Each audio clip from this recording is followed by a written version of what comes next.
Tara kaibigan, kape muna tayo at habang hinihintay nyo ako matapos magkape, may tuturuan nga pala ako ditong dalawang magpa-primal cuts and deboning sa atin ng mga first timer mga kaibigan. At meron din akong tuturuan dito na bago natin kasama sa ating munting tindahan kaibigan, i-guide natin sila ng mabuti para matutunan nila ng maayos at mabuti itong ginagawa nilang primal cuts and deboning mga kaibigan. At tulad ni Sir Rex at ni Sir Rap mga kaibigan, dati nanonood-nood lang sila. Ngayon kung mapapanood yung mga video nila, talagang mahuhusay na rin talaga sila at kuwang-kuwa na nila yung itinuturo natin primal cuts and deboning. At di nila namamalayan, papalapit na sila ng papalapit do sa tinutumbok nilang pangarap mga kaibigan. At good luck sa inyong dalawa. At syempre good luck din sa lahat ng mga nag-practice dito at sa lahat ng mga paalis na mga pre, good luck sa inyong lahat at congrats na rin syempre. At dito sa lahat ng mga first timer at sa lahat ng mga bagong papasok sa larangan ng pagbubutcher, mag-practice lang tayo ng mag-practice, makukuha at makukuha rin natin yan, magagawa rin natin ang magagawa, basta sundan nyo lang yung itinuturo ko sa inyo at hindi kayo ililigaw niyan mga kaibigan. At yung tamang paghawak ng knife, yung tamang paggamit ng knife, pag-aralan nyo yan, at yung tamang posisyon ng katawan bago kayo humiwa, pag-aralan nyo yan. At nagulat nga ako dito, pati si Jawo Motovlog nag-primal cuts and deboning na rin sa atin dito mga kaibigan.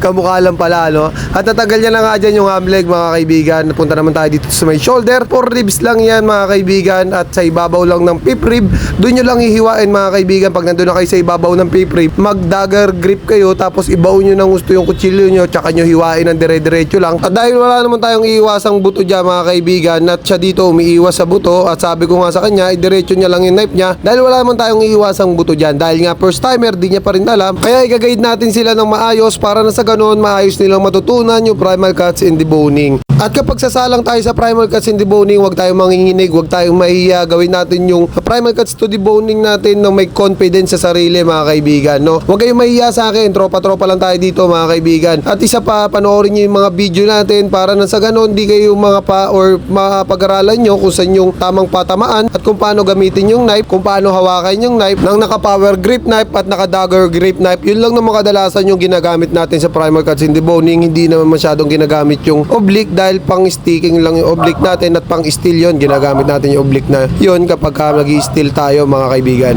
At sana makatulong sa inyo tong video na to, no? At sana ma-motivate ko kayo na panoorin nyo yung mga video na ginagawa natin, kasi nandun na yung pinakamadaling step by step na mapapanood nyo mga kaibigan para magawa nyo na maayos yung primal cuts and deboning natin. At sana sa susunod na paghawak nyo ng baboy ay makitaan ko kayo ng improvement at mas makita ko yung paghawak nyo ng knife. Okay lang yung mabagal, walang problema dyan mga kaibigan. Ang importante yung makuha nyo sa tamang patamaan. Okay lang yung dahan-dahan mga kaibigan, kasi magagawa naman natin yung mabilisan na yan kapag nakabisado na natin lahat ng patamaan. At lahat ng itinuturo ko sa inyo, sundan nyo lang na mabuti yan at hindi kayo ililigaw nyan, at patungo yan sa pangarap natin at sa pagpasa natin sa trade test at sa ipapasa natin requirement sa mga employer. At i-welcome naman natin ang bago nating kasama rito sa ating munting tindahan na si Efren mga kaibigan. At ako nga pala si Kim Joyce, ang baguhan sa lahat ng veterano at veterano sa lahat ng baguhan.